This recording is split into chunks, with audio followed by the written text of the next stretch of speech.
Kuri uyu wa kabiri imikino y'igikombe cy'amahoro yakomezaga. Muri kimwe cya kane umukino wo kwishyura Rayon Sport yakiraga ikipe ya Vision FC. Ni umukino waje kurangira ari ibitego bitatu ku gitego kimwe cya Vision FC. Mwataka Paul Gomes mushyashya wa Rayon Sport yaje gutsinda igitego kuri penalty. Ikindi gitego cyatsinzwe na Ndeke Felix ndetse na Ganijuru Eri. Igitego cya Vision FC cyatsinzwe na Harerimana Jean Claude uzwi ku izina rya Kamoso. Rayon Sport ikomeza mu gikombe cy'amahoro ku giteranyo cy'ibitego 5 kuri kimwe cya Vision FC. Umwataka wa Rayon Sport ariwe Paul Gomes nyuma yo gutsinda igitego cye cya mbere yaje kugira icyo abwira itangazamakuru nyuma y'umukino. Ndetse turumviraho n'umutoza wa Vision FC icyo yavuze ku mukino ndetse n'icyo umutoza Julien Met wa Rayon Sport nawe yavuze ku myitwarire y'abakinnyi be ndetse n'uko yabonye n'umukino wagenze muri rusange. Duhere ku mwataka Paul Gomes wa Rayon Sport. Ça me donne plus de motivation vu que c'est un championnat que je viens d'adapter, c'est pas la même avec les autres championnats. Je vais continuer de travailler vu que j'étais dans une dynamique bien et puis j'ai reçu une blessure. Bon, je commence à venir un peu et puis vu que le coach m'a donné un peu de sens et puis du confiance pour que je puisse revenir encore dans mon niveau, ça demande encore du travail, je me sens bien. Navuga ko mbyakiriye neza kuba mbashe gutsinda igitego kuko biranyongerera imbaraga zo gukora kubera ko nayo natangiye neza mu ikipe ya Rayon Sport ariko nza kugira ibyago ngira imvune ariko ubwo umutoza ari kungirira icyizere akaba yatangiye kuba umwanya ndakomeza nkore ariko navuga ko ni shampiyona itandukanye n'izindi nagiye nyinamo ariko ndakomeza gukora bijyanye n'uko umutoza agomba kungirira icyizere abasha gukora nkaba nasubira ku rwego rwanjye rwiza. S'il croit à ce qu'il cherche, il va le trouver. Moi je crois à ce que je cherche et je vais le trouver. Il faut que je continue de travailler et d'être constant et de répéter ce que le coach nous a pris. C'est une sorte d'école. On est à l'école, on apprend, le composition si ça vient, on n'a pas peur. Si on apprend bien, on n'a pas peur de réciter. Paul Gomes abajijwe ko atsinze kuri penalty ko mu mukino wuzuye atabashije kuba yabona igitego mu mukino ufunguye, yasubije ati ngiye nizera ko iyo umuntu ashaka ikintu akaguma ashyiraho imbaraga akigeraho. Icyo navuga ni uko hano mu kibuga mu ikipe tuba tumeze nk'abari ku ishuri, tuba tugomba gushyira mu bikorwa ibyo umutoza yadutoje. Nitubikora neza rero tugomba gutsinda. Ubwo ngewe icyo nsabwa ni ukuguma gukora kandi nshyira mu bikorwa ibyo umutoza yansabye siko bizakora. Nyuma ya Paul Gomes reka twumve umutoza wa Rayon Sport Julien Met nawe icyo yavuze kuko yabonye umukino. La qualification, c'était le plus important. Maintenant, moi, je peux pas me contenter de ça parce qu'on est dans une perspective de chercher des trophées en championnat et en coupe. Et sur le long terme, c'est pas ce type de prestation qui va nous aider. Donc, je conçois qu'on est en manque d'énergie, mais j'ai mis aujourd'hui des joueurs qui ont de l'énergie. J'en ai fait reposer certains, mais il y en a qui ont commencé le match et j'attendais mieux. Donc oui, qualification, mais on pouvait faire mieux aujourd'hui, c'était un petit rayon. Icyo navuga ni byiza ko tubashije gukomeza igikombe cy'amahoro ariko ntabwo ari byo nari niteze mu mukino. Nari niteze byinshi ku bakinnyi banjye, nari nabashije gusimbuza nshyiramo abakinnyi batakinnye cyane nimbitezeho ko bari bukore cyane ariko siko byagenze kuko nimba turi mu guhatanira ibikombe bibiri harimo icya shampiyona ndetse n'icy'amahoro tuba tugomba kugira imyitwarire isumbiye mu kibuga.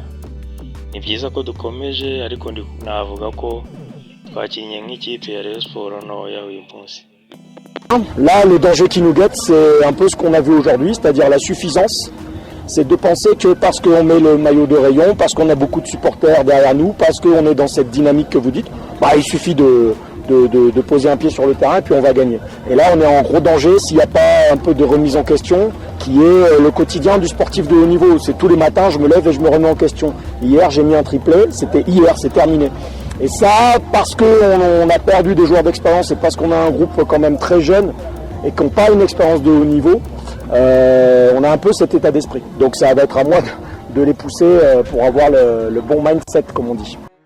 navuga ko rero ingorane n'imbogamizi tuzaduhura nazo nk'iyi shampiyona ni nk'ibyabaye uyu munsi ku mukino, kuko ni abakinnyi batari ku rwego rwo hejuru, bisaba ko babaho nk'abantu b'abanyamwuga, kavuga ati buri munsi ndabyuka njye gukora mvuga ati ngomba gukora impinduka. Nimba uyu munsi natsinze ibitego 3 nkamenya ko ibyo byarangiye, ahubwo ngiye gukomeza gutekereza ku mukino ugiye gukurikiraho. Ariko ibyo ngibyo navuga ko nuko ari abakinnyi batoya benshi twasigaranye, abakinnyi benshi bari bafite uburambe bamenyereye n'urwego ruri hejuru rwa shampiyona baragiye. Ariko ubwo icyo binsaba ni njyewe ugomba kuguma basunika babwira kugira ngo bakore cyane kugira dukomeze tugane imbere. Tout en haut, quand on ne connaît pas le foot, on se dit ah ils ont des points d'avance et puis ils ont des matchs de retard, mais les matchs de retard ils sont pas gagnés. Et les points d'avance, selon, moi je connais pas leur état d'esprit, même si je sais qu'il y a Thierry Frogier, mais je le connais pas personnellement. L'an dernier, moi j'ai vécu ça avec Otto Gongo, on avait des fois 12 points d'avance, des fois 6, des fois 4. On n'est pas serein parce qu'on a des points d'avance. Parce qu'on se dit, tiens, on a un matelas, mais si on commence à avoir une mauvaise dynamique, on commence à faire un nul ou à perdre, ça peut peut-être s'effondrer. Donc c'est pas si évident d'être à leur place. Il y en a qui préfèrent être à la place du chasseur que du chassé. Maintenant c'est leur problème, nous on est chasseurs, on n'a pas de calcul à avoir, on doit gagner tous nos matchs. Il y a eu déjà trop de points qui ont été perdus en première partie de saison, en match aller, avant que j'arrive. Et maintenant il faut faire carton plein, sinon on n'y arrivera pas. Mais confiance, oui, les points nous donnent la confiance. Mais après on ne maîtrise pas ce que fait APR, on maîtrise ce que nous on peut faire. Umutoza Julien Mete abajijwe ko bitabaye icyizere kuba APR FC yanganyije umukino wayo ndetse hari n'umukino w'ikirarane itarakina, yasubije umunyamakuru ati twebwe rero ntago tuzi ibyo APR irimo cyangwa igomba gukora. Nanjye ku bwanjye usibye kuba nzi ko itozwa n'umutoza Thierry Frogier, nta kindi kintu nyiziho, sinzi ingamba zayo, sinzi n'imihigo yayo. Ahubwo twebwe icyo tugomba gukora ni ukuguma dukora, kuko ibi irimo nanjye nabibayeho nyiba mu ikipe nka FC Otto, aho nabaga ndusha amakipe amanota 5, amanota 12, ariko ntago n'ubundi ubutuje kuko ntago ari umwanya mwiza, kuko isaha uvuga ati ejo nshobora kunganya, ejo nshobora gutsindwa, ugasanga ikipe zinciyeho. Ariko njye navuga ko nkatwe nka Rayon Sports turi mu mwanya mwiza, turi nk'umuhigi uri guhiga, ibyo duhiga biri imbere, twe tugomba gukora ibyacu nka Rayon Sports, ibindi tugategereza shampiyona uko izarangira. 2 ans, et j'ai jamais compris le mode de fonctionnement d'avoir un entraîneur adjoint. J'ai jamais compris. Je répète, ça n'existe pas dans le rugby, ça n'existe pas dans le basket, ça n'existe pas dans plein de sports. Il y a des assistants qui ont une zone de spécialité, l'analyste vidéo, le prépa physique, l'entraîneur des gardiens. Au rugby, vous avez les entraîneurs d'attaquants, les entraîneurs d'arrière, au foot américain aussi. Assistant, moi je comprends pas. À part un gars qui est ambitieux et qui veut te piquer ta place, j'ai jamais compris ce que c'est assistant. D'ailleurs, j'ai toujours refusé de le faire. Donc on peut faire sans assistant, si ça répond à ta question. Mais peut-être qu'il y en aura un qui arrivera. Mais s'il vient, il faudra que je sois d'accord avec son profil, que j'ai parlé avec lui et que je vois un petit peu ses domaines de compétences. Umutoza Julien Mete abajijwe nimba akeneye umwungiriza, yasubijemo uburyo yavuze ati mubwije ukuri njyewe nta nubwo nzi akamaro k'umwungiriza mu mupira w'amaguru, kubera ko hari imikino myinshi, urebye nka rugby, urebye football y'abanyamerika, urebye za basket, nta bundi mw'iyo mikino nta mwungiriza w'umutoza mukuru ubaho. Ashobora kuba umutoza ureba amavideo akamenya ibyabayemo, nko muri rugby umutoza utoza abataka, ni ukuvuga inshingano ze zizwi, ari akazi akora kazwi, ariko atari ukuvuga ngo yungirije umutoza mukuru w'ikipe. Ye mu myumvire yanjye uko mbona umutoza wungirije umutoza mukuru, ni umuntu uba ufite intego yo kuzavamo umutoza mukuru, aba ashaka amahirwe ayo ari yo yose kugira ngo abe yabona n'umwanya w'umutoza yungirije. Njye nuko mbibona mu mboni zanjye. Nimba azaza rero ntabwo mbizi, ariko aramutse anaje ni ukurebana n'abayobozi b'ikipe nkareba uburambe bwe ubundi tukabikora gutyo. Ariko ngiye ku giti cyanjye mbajije nta mutoza wungirije nkeneye. We yari umutoza Julien Mete wa Rayon Sport, nyuma we tugiye kumva ibyo umutoza wa Vision yatangaje. Abakinnyi bafite maturité fuko profita mukakosa gatoya agahita akabyaza umusaruro. Ntekereza ko ni nabyiza ubwo yatangiriye inyuma muri deuxième division na ruwa mbere ufite defense nziza, nicyo kintu ngiye kwitaho cyane. Ingaruka za mbere ni imitegurire y'iki gikombe cy'amahoro n'abatuyobora umupira w'amaguru. Urumva ko nawe hatarimo fair. Nimba narageze i Kigali ku wa mbere masaa 8 z'ijoro, uyu munsi akaba ari mardi ngiye gukina, bazi ko nakoze n'urugendo rw'Irusizi, ntago byagakwiye. Deja nanjye urumva nuko gusarara ni manifestation ya fatigue.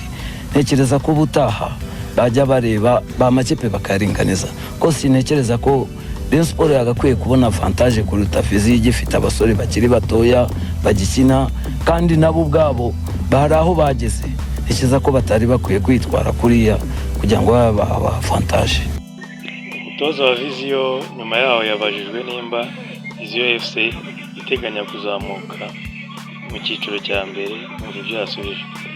Keve tutabonye Nova, tutabonye n'uwo Mutebi nkuko yagombaga kuduha, ariko bose ni abantu bari mu muryango, kandi kugeza ko uyu munota support yabo turacyayikeneye kandi turizera ko bashobora kuyiduha. Ahubwo ikibaje hari no kugira ngo dukomeze equipe aho bari umuntu babo bagejeje, abari naho batangirira kugira ngo tureko twakwitwara neza. Ikindi ni match ya mbere, nabo twabatsinze match ya mbere ibafasha kugira ngo biyubake bashyiramo ingufu kugeza ubwo match ya retour ya mbere ariyo babonye umwanya wa mbere. Ejo n'ejo bundi bashobora gutakaza match nanjye nkongera ngatsinda. Ahubwo igikuru ni ukureba ko championnat ni course, ntago yema tuvuga uti ako kanya ndahita ngerayo bibe birarangiye. Komeza turebe ko twagira automatisme mu abo bakini bashyashya, kandi ikindi ntago dushobora kubashyiramo icyarimwe, bamwe bazaba barimo gukira. Kandi ngiye cyane ndimo ndakonta yuko ngize amahirwe bamfasha nko mu mikino nk'itanu cyangwa 6 ya nyuma, ko bura ni bigoranye. Imikino ya mbere bitewe naho turagiramo resistance, ishakisha automatisme ku buryo nge ndaharanira kugira ngo nsinde gusa. Byari byaranze umukino w'igikombe cy'amahoro wahuzaga Rayon Sport na Vision FC. Ukoze kubana nanjye ibihe byiza. Ntiwibagirwe gukunda ndetse no gukora subscribe kugira ngo ujye ubona amakuru mashyashya.